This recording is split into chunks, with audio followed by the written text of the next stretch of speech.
This story is about someone who completely changed their life. It's a real-life redemption story, which is pretty rare. Cesar Galan was born in this neighborhood of Artesia called Chivas. It was a very rough, gang-infested neighborhood, and when he was at junior high school, he joined the gang. And he was not like a leader of the gang, but he was definitely a gang member. He had the tattoos. He got arrested a lot. And then when he was 18, he left the neighborhood, and he had a different life. When I left school to go full-time work, and at the time I didn't realize, but it was helping me stay out of trouble because I wasn't in the streets with my friends. He moved to Orange County, to Anaheim. He got married. He had 2 kids.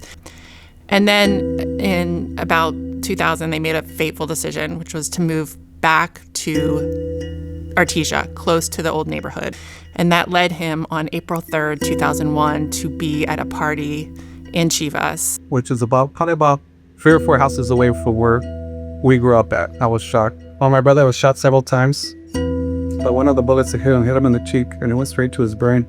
They were taken together to St. Francis Hospital on Imperial Boulevard in Linwood, which is sort of like the go-to hospital for gang shootings at that time. And, they put me in one ER room and they put him in the next ER room. Hector was being kept alive on, machines. He was brain dead. And Cesar learned that he was paralyzed from the waist down and that he would never walk again. The chaplain there was named his brother Richard. And he told me, "What can I do for you?" And I said, "I want to see my brother one last time." And he says, "I can do that." They rolled their hospital gurneys together in Hector's room, and he said goodbye to him.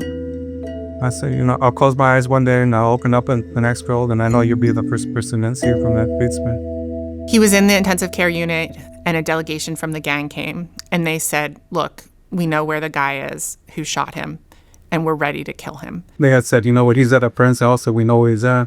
And like he said, just nod and we'll take care of it. He knew the eye for an eye mentality, but he just said, "No, let it go." And they were like, "Are you sure?" And he was like, "Yes." I want to say I chose the higher road, but at the end, I think I had other things in mind at that moment in my life.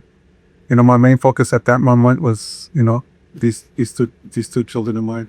Brother Richard, the hospital chaplain, kept in touch with Cesar and his family. As the days turned into weeks, turned into months, he became deeply immersed in his faith. He realized that Brother Richard had been Jesus for him in those terrible days. You come, to heal me in ways that I didn't even know I needed healing in my life at that moment.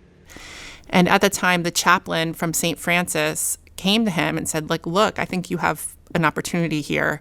You could become a chaplain at this hospital." He said yes. He, became good at being a chaplain. So after about a decade, he said, "Look, I think I'm being called to the priesthood." But the road was really difficult for him because he had been a terrible student. But the priesthood, going to seminaries, it's essentially a 7-year master program. And you have to learn Greek and Latin, and you have to read Plato and Aristotle and learn church doctrine. The Latin wasn't too bad.